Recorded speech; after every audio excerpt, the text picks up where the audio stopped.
Hello বন্ধুরা, সবাই কেমন আছো? আশা করছি সবাই ভালো আছো। মায়া ব্লগ অ্যান্ড কুকিং চ্যানেলে তোমাদের অনেক অনেক ওয়েলকাম। আজ তোমাদের সাথে শেয়ার করতে চলে এসেছি পেঁয়াজ রসুন ছাড়া ভেন্ডির একটি নিরামিষ রেসিপি। এটা কিন্তু কোনো নতুন ধরনের রেসিপি নয়, আর আমি কিভাবে করছি এটাই তোমাদের সাথে শেয়ার করছি। ভিডিও শুরুতে সবাই একটা লাইক দিয়ে রেসিপিটি দেখা শুরু করবে। চ্যানেলে নতুন বন্ধু হয়ে থাকলে চ্যানেলটি সাবস্ক্রাইব করার অনুরোধ রইল। তো ভেন্ডির পুরো রেসিপিটা দেখতে হলে কিন্তু স্কিপ না করে পুরো ভিডিওটা তোমাদের দেখতে হবে। তাহলে চলো এবার শুরু করা যাক। এখানে দেখো আমি 250 গ্রাম ভেন্ডি ভালো মতো ধুয়ে পরিষ্কার করে নিয়েছি। আর ভেন্ডিটাকে কিন্তু কাটার আগেই ভালো করে ধুয়ে নিতে হবে। আর এই রেসিপিটা করার জন্য কিন্তু ভেন্ডিটা একদম কচি নিতে হবে। তো দেখো ভেন্ডি কিন্তু কাটা একদম ইজিলি হয়ে যাবে, যেহেতু ভেন্ডিটা কাটতে কোনো কষ্ট নেই।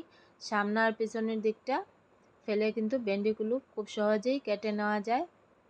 আর খুব বড় সাইজের ভেন্ডি হলে কিন্তু 2 টুকরো করে নিতে হবে। তো এখানে আমি পুরো আস্তই রেখেছি ভেন্ডিগুলো, কিন্তু খুব বেশি বড় সাইজের নয়।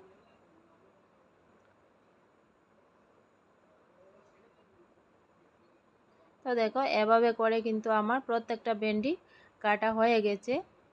এবারে এর মধ্যে আমি দিয়ে দেব 1 চামচ হলুদের গুঁড়ো, দিয়ে দিচ্ছি 1 চামচ লাল লঙ্কা মরিচের গুঁড়ো, দিয়ে দিচ্ছি লবণ, দিয়ে দিচ্ছি 1 চামচ বেসন। সব কিছু দিয়ে ভালো করে ভেন্ডিটাকে আমি মেখে নেব।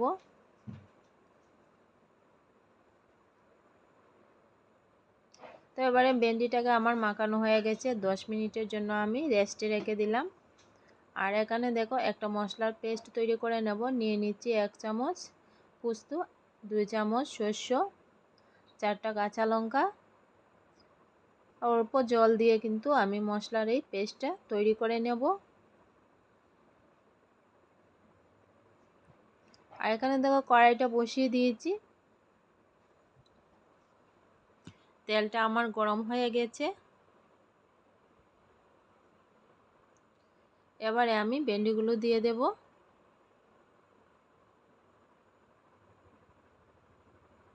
তো ভেন্ডিটা ভাজার সময় কিন্তু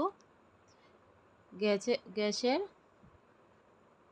স্টিমটা মিডিয়াম ফ্লেমে রেখেই ভেন্ডিগুলো ভেজে নিতে হবে। আর যখন দেখা যাবে যে বেসনটা ভাজা ভাজা হয়ে এসছে, তখন কিন্তু ভেন্ডিগুলো ভেতর থেকে একদম সেদ্ধ হয়ে যাবে।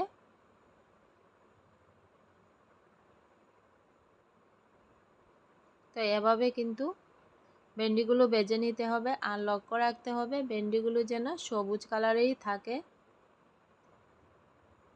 কালো হয়ে গেলে কিন্তু দেখতে ভালো লাগবে না।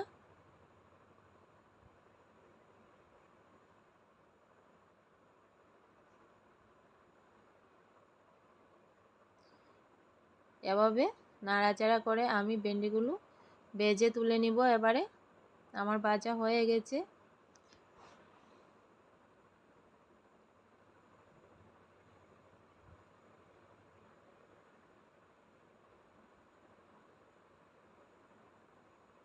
তো এবারে বাকি ভেন্ডিগুলো এর মধ্যে ভেজে নেব।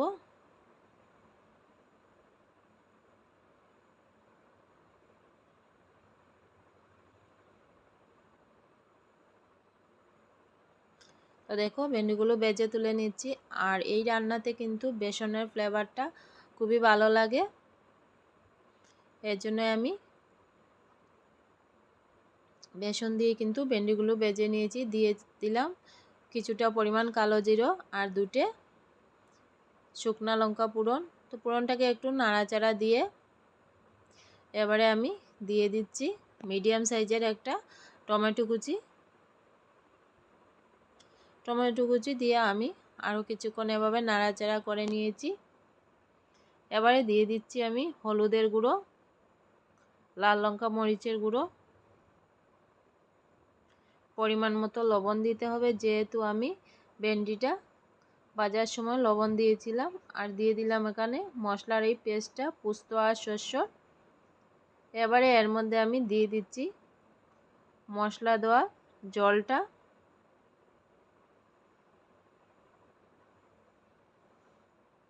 মশলাটাকে খুব ভালো মতো কষিয়ে নিতে হবে।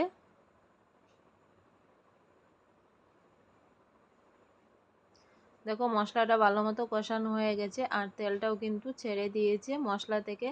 এবারে দিয়ে দিলাম ভেজে রাখা ভেন্ডিটা দিয়ে আমি আরও 2 মিনিট এভাবে কষিয়ে নেব।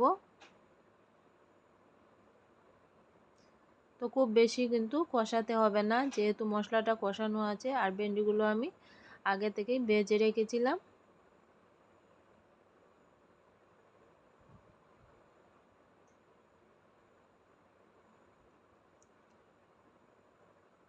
তো এবারে দেখো এর মধ্যে আমি জলটা দিয়ে দেব।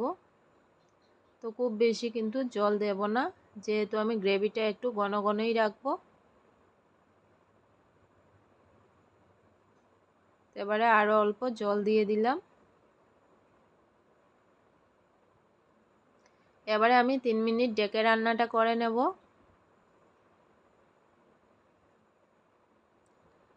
3 মিনিট পর আবারও ফিরে এলাম, আর দেখো কতটা সুন্দর কালার এসছে, আর একদম কিন্তু রান্নাটাও আমার কমপ্লিট হয়ে গেছে।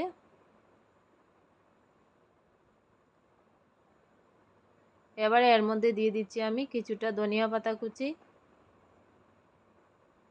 ধনিয়া পাতা কুচি দিয়ে আরও একবার সব কিছু নাড়াচাড়া করে দিলাম। তো এবারে দেখো আমার রান্নাটা কমপ্লিট হয়ে গেছে, নামিয়ে নেব।